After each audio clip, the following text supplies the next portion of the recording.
Hi everyone, this is Ayesha Mubarak here, and today I just wanted to talk about the project Sentients of Light. The process of this entire project has been quite challenging. It has been a 2-year project. The research part actually took the longest time.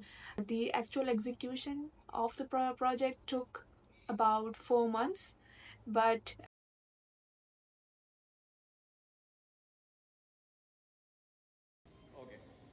this project was done in collaboration with Cosmic Tribe, an initiative that I am also co-founder of with Rayan Khan, who is the Dark Skies ambassador.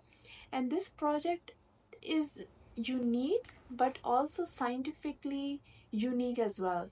So the interesting thing about this project is, first of all, that the character sentient. Where is the word sentient coming from? Sentient is a being that we designed keeping in mind that today, with all the technologies that we have, whatever AI is serving us, whatever AI is giving us as new tools, the lack of emotion is an idea that we played with initially with Sentients of Light. And obviously, the important thing was that this project was addressing the idea of light pollution and its pros and cons, the effect of light in general on environment, and also specifically on these species, which is firefly, moth, zooplankton, turtle, and bat. Very diverse species, but in Karachi we have seen their visibility less and less over the years, and it's an issue because we were trying to address a very specific issue from our region. So we thought of addressing this issue, and me and Rehan started having conversations. So I worked on this project as a creative director and a fusion tech artist, and Rehan was helping more towards from the research angle. I think it's a good example of fusion tech and interdisciplinary approach, and how artists can basically work with data scientists and researchers. So this project started off with us gathering some data, and obviously this was the most challenging part because we were not getting much analytics or infographics or just the basic research on these species and their behavior. So we gathered that data, their physiological effects of light, and how general behavior has shifted. Like we see less and less bats now because of the urbanization, the outdoor lighting that has disturbed zooplankton. So all of these different things were the basic first step for our research phase. So that was the first research bit, and then when it comes to the research, we were also collecting the visual elements as research.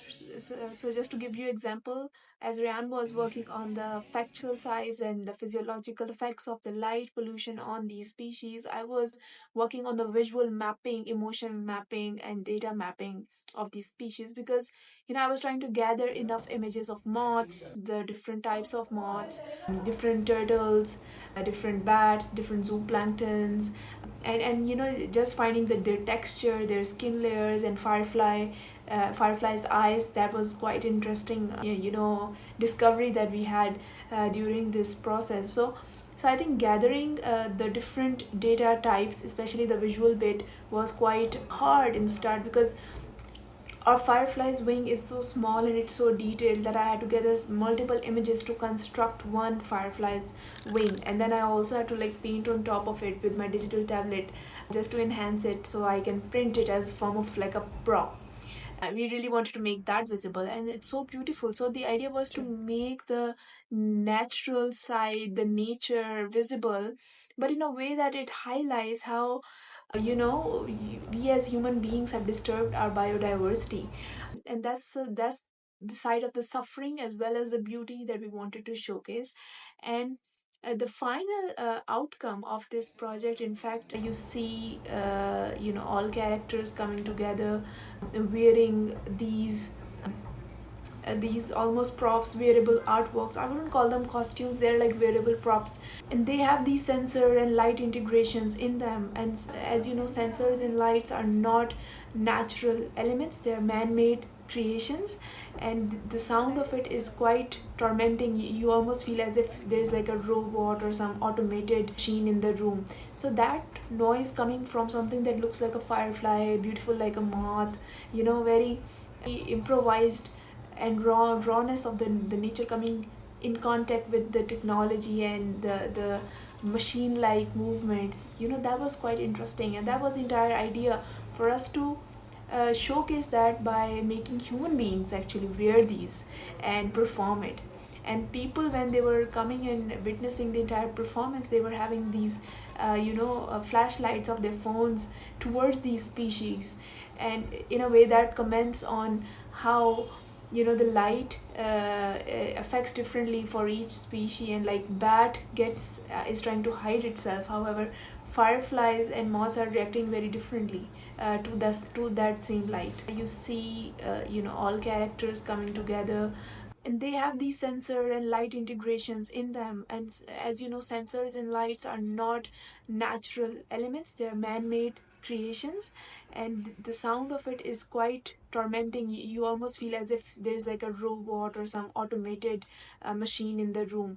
So that noise coming from something that looks like a firefly, beautiful like a moth, very improvised, and rawness of the nature coming in contact with the technology and the machine like movements, that was quite interesting. And that was the entire idea. And another interesting discovery that we did was during this research is how fireflies, they send each other signals for mating and for finding food or communication in general. So they have lights through which they communicate. And now if they have external lights, which is unnecessary and it's everywhere, that kind of disrupts their lifestyle, and they can't actually behave in a normal way. And that's kind of the concern with the fireflies. However, moths, if they have a very all the light coming towards them, then they can get confused. They think that it's the moon because they follow the moon. So if they have the different lights around them, then they get confused, and then they can't basically behave properly, and they are in a panic and chaos. So these are different ways through which we have incorporated the research. And zooplanktons, it's a marine species through which the entire carbon cycle and marine cycle is stabilized, and it's near the seashore. So if you have enough wrong light or excessive light coming to them, then the entire sea level is basically affected. Not just these microorganisms, which are these zooplankton, they are not the only ones which are getting affected. So all these concerns, which are really unseen, not visible, we wanted to make them visible through our performance, through these props that we designed. And the beautiful part is that all the props and the process, it's scientifically factually correct. The mapping is of the actual insects and species that you see. And even the 3D printed pieces that I designed based on the 3D modeled and renderings that took me a lot of time to come up with. And you see that the moth's exoskeleton actually depicts the shape of the moth, and it's like a bony structure, but also it's inspired by exoskeleton of the moth, right? And you're turning these fragile structures into works of art. Even with the firefly, I mapped its entire eyes, and we designed like a headpiece using that. So there are two pieces that are designed with just the structure of the firefly. And then we designed like an entire body piece, which is like a neck piece that is inspired by the idea of zooplanktons, and it's literally like cellular structures of zooplankton. So the entire mapping is actually coming from the visual information is coming from all these species. And it's quite interesting because you're basically using biology, art, technology, science, and light pollution philosophy and psychology all at the same time. It's so many different fields coming together and making these and at the end of it, they're being performed. So performance art is also there in talking about these complex issues, but in a way that it's also entertaining for people. I think this is basically the approach that we want. We want it to be complicated, but we also want the idea to be layered, and that's what we were constantly trying to do, from data collection, data mapping, getting the stuff printed on different fabrics, textures, and then cutting them and reforming them, reconstructing them. I think all of that was part of that process, because for us the idea was not to create like magnificent works of art, but to keep that almost like a insect nature, that slimy feel, the rawness of species alive in our work. That was so important for us. And to some extent I think that came across, because the final performance when we actually did it. People were responding to it, people were asking questions, they were interrogating what this is about, what are we trying to learn here.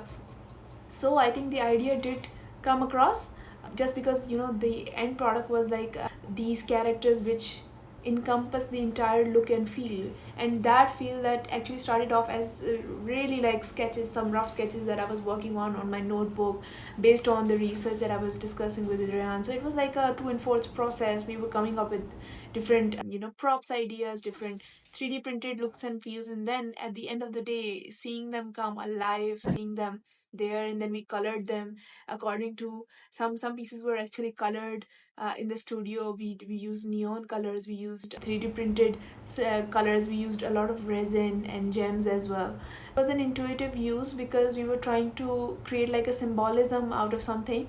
So everything that we did was based on this mindset that we almost developed over 2 years, based on all this learning, their physiology, their body movement. So it wasn't just about designing these props. It wasn't just about, okay, we came up with this 5 to 7 props and they are finally there. No, it was also about making them work on a human body.